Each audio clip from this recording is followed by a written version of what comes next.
வணக்கம். இதில் வந்துட்டு சாமி நம்ம சொல்கிறோம் இல்லையா, கோயிலில் வந்துட்டு இருக்கக்கூடியது சாமி சொல்கிறோம்.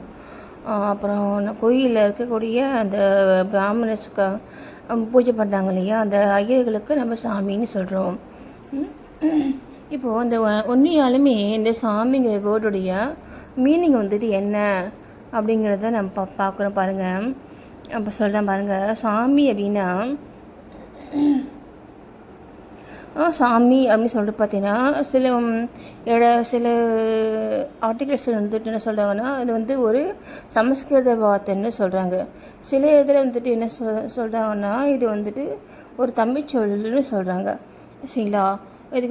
இதுக்கான மீனிங் வந்து பார்த்திங்கன்னா, சாமி அப்படின்னா பார்த்தீங்கன்னா தலைவன், இறைவன், உடைமைக்கு சொந்தக்காரர். சரிங்களா? உடைமைக்கு சொந்தக்காரர். சரிங்களா? இப்போது நம்ம பார்த்துருக்கோம் இல்லையா, இந்த வயசான பாட்டிகள், சில வீட்டில் கூட இந்த அம்மாக்கள், இந்த பாட்டிகள், இவங்களாம் அவங்க இப்போ இந்த பிள்ளைங்களும் சரி, அவங்க வீட்டுக்காரையும் சரி, அவங்க வந்து சாமி சாமின்னு சொல்லுவாங்க.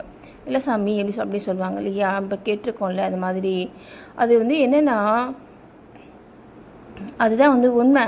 சரிங்களா? அதான் வந்துட்டு உண்மை. பார்த்தீங்கன்னா அவங்களும் சாமி தான், சாமின்னு சொல்லக்கூடிய நீங்களும் சாமி தான். இப்போ இதை நம்மளும் சாமி தான். அப்போ நம்ம எல்லாருமே சாமி தான். சரி, ஏன்னா இந்த உடம்புக்கு இந்த சொந்தக்காரன அந்த ஆன்மாக்கள் இல்லையா, அந்த ஆன்மாவது தான், அந்த ஆன்மாவுக்கு பேர் தான் சாமி இல்லையா. இந்த உடம்புக்கு உள்ள இந்த ஆன்மாவுக்கு சொந்தக்காரனா நம்ம சாமி தான். சரி, அப்போது நம்மளுக்கு சாமி தான். நம்ம பார்க்குற எல்லாருமே நமக்கு சாமி தான்.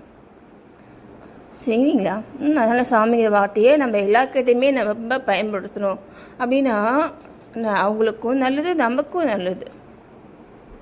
நன்றி.